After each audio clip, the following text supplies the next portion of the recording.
winters and warm summers. So we did see this word briefly in our discovery education unit. So taiga is like picture a forest full of like Christmas tree looking trees, like pine trees with the needles. That's a taiga, it's a boreal forest. So the winters get really, really cold, the summers can get really, really cold. The difference between that and the tall conifers. Alright, so boreal forest is, we have the boreal barren, boreal grassland, boreal forest right here. So this color green is going to be in the northwestern part of the country. So this is like the north part of like Montana and North Dakota and all that kind of stuff. You also see a lot here in Canada, boreal forest.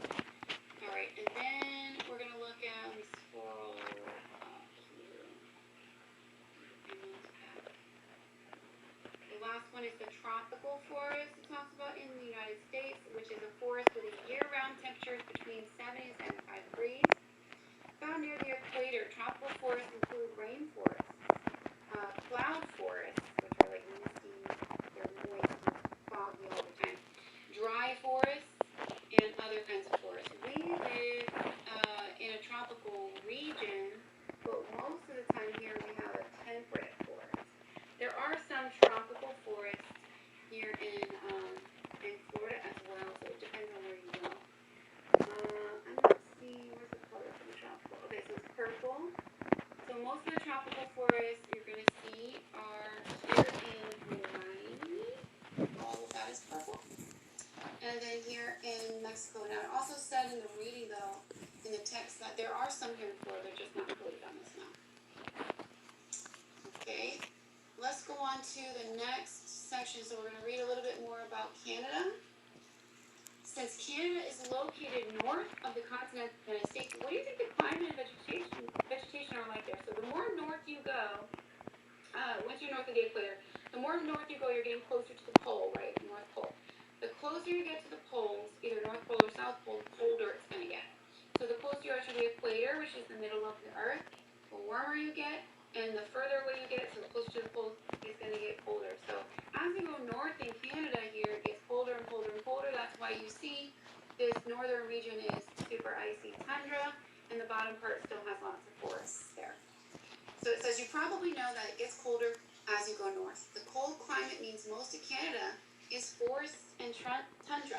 Canada covers a large part of the North American continent, so the climates differ or vary from one area to the next. The northern part of Canada has very cold temperatures and little rainfall. The middle areas of Canada have short summers and long cold winters with lots of rainfall. Along the coastlines, the climate is mild and there are heavy rainfall. Read about each biome in the list below. Many places in North America have the same biomes. You may need to look back at other biome lists on these pages to find the definition.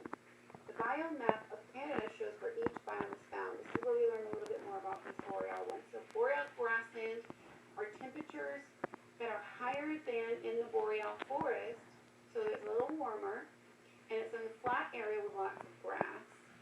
Boreal barren means further north than the boreal forest. It's colder with a much shorter growing season and very little vegetation. So it's not quite tundra, but barren usually means like there's not much there. Like if you say, oh, this land is so barren, that means there's really nothing there. It's not much growing.